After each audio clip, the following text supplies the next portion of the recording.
Здраво, аз съм Рики Ба. Иначе се налагаме на магистралния отпад Уларци Жиганци. Како што можете да забележите на малите екрани, гостината на Съврахяјот е много оттежната и имаме можност некој од возачите да прашаме зашто ситуацијата е таква. Добар ден. Дозвола ли? Не. Ние сме од Македонска телевизија, сакаме да кажете нешто за гостината на Съврахяјот. А гостината на Съврахяјот е за на никъде во нашата околина, како што може да видите, магистралата Уларци Жиганци е много опасна за возење, нема полицајците не знаат да мавнат рака тука да се види кој каде треба да оди, нема обележено пешачки премии, семафори, знак 80 пример да се вози и слично. Па затоа симпатичен сум. Да. Затоа сега имам состанок со една пичка, таму не можам да стасам и ќе ми откажат се. И тоа е од мене. Златно, он жив за жалење бил, да са пичка да се тръкнул. Шо мислиш ти? Вози, бе, ќе му откажи, бе.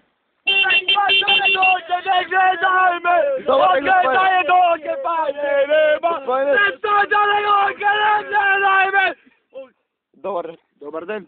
Ние сме от Македонска телевизија. Имате ли нещо да изјавите за гостината на Съврахяјот? Гостината на Съврахяјот! Тоа е чудо! Полицајецот како што стои, не може да се тргне, не знае кој нека да испрате. Многу пешци препуштан, ништо не бива. Те, ако го погледнете, само се чеша. Бегаре, бе! Господин, вие дали го имате исто мислење? Се разбира, јас секој го имам истото мислење. Полицајците немаат врска, џабе стојат. Благодарам. Не стой за ночке, не дай ме! Откај ночке, Што ќе изјавите за гостината на Съврахяјот Жиганци и Уларци или поточно Уларци Жиганци?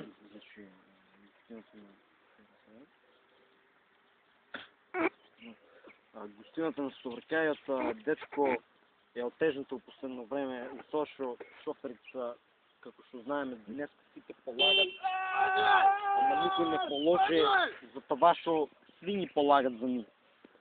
Но сега ја за Съврахяјот не можем много работи да кажам, ама все пак можем да се представам со така една по-избрана убава песна и мислам, ако сакате, може да запеам. Секо. Каменички фрат, мамо, планеща кирвички! Каменички фрат, мамо, планеща кирвички! Отворяй колай комори, планеща кирвички! Отворяй колай комори, планеща кирвички!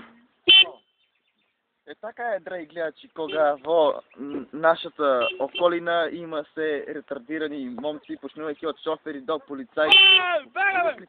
А шофери, вие имате ли пател да се падна заедница? Се извинам, благодарам.